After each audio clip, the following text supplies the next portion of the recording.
پخوانی ولسمشر محمد اشرف غني اختریز پیغام: طالبان د نور ولسونه نه مجبوروي څو غوټه د لاس پر ځای په خوله خلاصه کړي.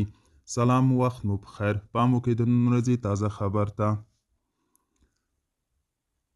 مخکینی ولسمشر محمد اشرف غني د لوی اختر په پیغام کې افغان ولس ته د مبارکۍ ترڅنګ دا ځل د طالبانو حکومت ته ځینې ښوونې ورښولې دي.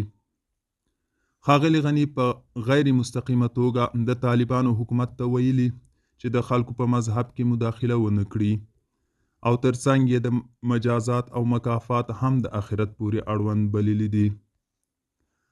مخکینی ولسمشر د طالبانو حکومت ته په اشارې ویلي چې ظلم نشي کولای چې یو چاته مشروعیت وروبخي او غواړي چې هر څه د سولې له لارې حل شي، ځکه ولسونه هم نوره جګړه نه غواړي.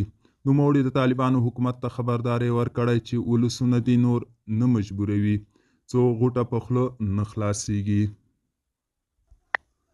مخکینی ولسمشر محمد اشرف غني همداراز د لوی اختر په مناسبت په خپل پیغام کې د هغه کسانو سره په حساب او کتاب ټینګار کړی چې په تیرو څو لسیزو کې ځانمرګي بریدونه او چاودنه کړي دي. ښاغلي غني همداراز ویلي که د سولې خبرې هم پیلېږي دا به د دې معنا ونه لري چې پخواني ولس ته نامنلي خلک دې بیرته راشي.